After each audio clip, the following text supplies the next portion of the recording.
Well, Marina Mabrey has requested a trade. And now, Sun president jabs back at Marina Mabrey in denying trade request. The Suns president isn't adhering to Marina Mabrey's trade request and threw some harsh words her way. Marina Mabrey does not need to play basketball this year. Caitlin Clark has just experienced her moment of justice, serving as a perfect example of karma in action. Marina believed she could evade the consequences, but the Connecticut team wasn't having it, and now she's facing the repercussions. This outcome feels especially fitting after all the previous tension. Caitlin didn't have to lift a finger. She simply allowed karma to handle things. Let's take a closer look. Marina Mabrey, remember she was making fun when Dejanay poked Caitlin Clark and I. Remember she was doing this? The eye thingy. Oh, how things have shifted. Marina Mabrey thought she was making all the right decisions, but now she's in a difficult position, and it's truly satisfying. Remember when she laughed after DJ Carrington accidentally struck Caitlin Clark in the eye? Well, karma has caught up with her, and now Marina is the one facing the consequences. Connecticut Sun have responded to Marina Mabrey's trade request, and they aren't feeling it. Not at all. In fact, they are standing strong. It got spicy. In fact, when I read the words from the Sun president, I almost had to do a double take. She gave some quotes. This is Jennifer Rosati, gave some quotes to Sportico and said, "We knew at the time that she had already forced her way out of 2 teams. So it was a bit risky for us to trade for her, but we felt like it was worth it." Marina genuinely believed she could just walk away, start over, and act like she was the most sought-after player out there. Newsflash, this isn't the NBA, and you're not Kevin Durant. You can't just wake up one day and decide, "I'm done here, I'm leaving." The Connecticut Sun saw her request and gave her the ultimate rejection. Denied, declined, better luck next time. So we have a little bit of breaking news, and that Marina Mabrey has been denied a trade request out of the Connecticut Sun. This is not surprising because... Let's be honest, she's not in a position to make demands like that. Who told her teams were just waiting eagerly to sign her? Last season, she was feeling confident, even laughing when Caitlin got poked in the eye. And now she's the one looking for an exit. Her teammates are gone, and now she's left to deal with the fallout. If this isn't the perfect what goes around comes around moment, I'm not sure what is. Marina Mabrey's agent has fired back and made it very clear that she nor Mabrey are very happy with the decision that Connecticut made to deny her trade request. It's like Marina thought she could just ditch Connecticut like a bad Tinder date. Oh, everyone else is leaving. Fine, I'm out too. Nope, the Sun was like, actually, you're staying right here, Marina. Enjoy your time. Now she's in the group chat, texting her agent, asking, so, what's next? She better get ready for another season in Connecticut because no one's coming to her rescue. WNBA free agency, they get knocked out. WNBA free agency transpires. Alyssa Thomas, gone. DeWanna Bonner, gone. Dejanay Carrington, gone. And Marina Mabrey is looking around in the locker room like Fresh Prince on the final episode. Where's everybody at? Meanwhile, Caitlin Clark is out here thriving, poised to dominate the league, making plays and sinking threes. Marina? She's staring out the window like she's in some melancholy music video. She thought she could laugh at Caitlin and just walk off into the sunset. Nah, karma doesn't forget. The real reason Marina wanted out.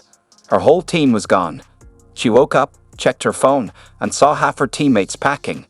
That's when it hit her. Oh, you're really leaving me here. Connecticut was like, yep, you're staying. She responded by just putting the word interesting on her Instagram story. It's now deleted. I can't see it anymore. Her agent, though, did have a bigger message. She said, why would anyone try to force someone to play on their team when they don't want to be there? It's counterproductive in a ton of ways, and everyone we have spoken to is perplexed about how they're handling Marina after trading away Hall of Fame caliber players.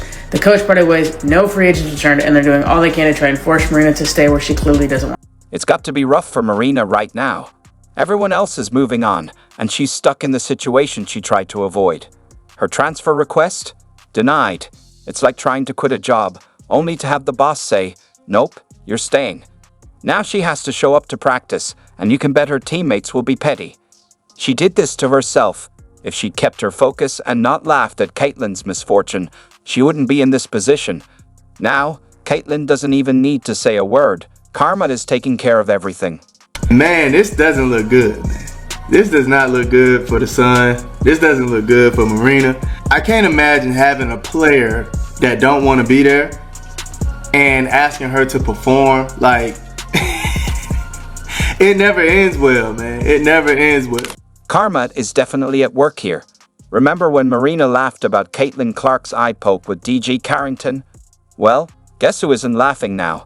Marina's stuck in Connecticut, left behind as most of the Sun stars moved on. No hype squad, no safety net, just Marina and a fading dream. Saying, what in the world? What in the world? They just left me holding the bag. They got me, they left me. They left me and I am just holding the bag. I'm sitting here. I wanted to trade from the Chicago Sky to the Connecticut Sun because I said I wanted to be on a championship style team, right? That's what I wanted, right? But now, we see what has happened. Marina's sitting there thinking, what just happened? They really left me holding the bag. She swapped the Chicago Sky for the Connecticut Sun, hoping to join a championship caliber team, but now she's stuck. Meanwhile, Caitlin Clark is out here sinking threes from all over the court, leaving defenders scrambling. Steph Curry wants her in the All-Star three-point contest, but she turns it down because she knows she doesn't need flashy stunts to prove she's at the top. That's GOAT behavior. Someone check on Adam Silver because Caitlin Clark just big-timed the NBA. She said, nah, I'm good on the three-point contest. You know how we were all speculating that it was going to be Steph Curry and Klay Thompson versus Sabrina and Caitlin Clark? Well, Shams just reported that Caitlin Clark will not participate in the NBA All-Star Special three-point shootout in San Francisco and wants her first three-point contest to be at WNBA All-Star in Indianapolis this summer. While Caitlin's making history, Marina's stuck trying to lead a team that barely has enough players for a scrimmage. The irony, it's almost like the basketball gods said, you thought that eye poke was funny? Now try leading with no support. Marina talks a big game but vanishes when it counts. You can't laugh at the league's superstar while putting up average numbers. I think this young lady, Caitlin Clark, you really getting to see her explode. I think she's going to be probably the first WNBA player to average like about 34, 35 a game. I think she got that kind of potential. Dana Bonner made the smart move. After years with the Connecticut Sun, she recognized the team had reached its limit and decided to join Caitlin Clark and the Fever in Indiana, embracing a fresh challenge. On the other hand, Marina M. had the same idea, hoping to find a way onto a championship contending squad. And back at the Connecticut Sun's message saying, in this current age of women's empowerment and support of the players, the Connecticut Sun threatening to force Marina to play for them after her trade request is mind-boggling. Then it goes into that sentence that I just read, the coach parted ways, no free agents are returning. And I do feel bad for Marina Mabrey, however, the comments on some of these posts are killing me right now. Because the comments are like, that locker room in the community center is going to be tense. Someone else commented that birthday party is going to be awkward, talking about how because they have no facilities, they rent a community center that also sometimes has birthday parties in it.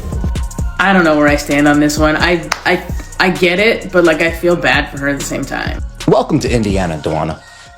Welcome to Indiana. What I heard come out of your mouth is exactly why this signing, of all the other moves the Indiana Fever did this offseason, the Dawana Bonner signing was the one that made me just get out of bed a little bit faster. Then she ended up losing her entire team. Fam, losing her entire team. Alyssa Thomas, gone. Dawana Bonner, gone. Brianna Jones, gone. Dejanay, all these players, gone, fam. Even the coach. Fam, she left a rebuild team to join another rebuild team.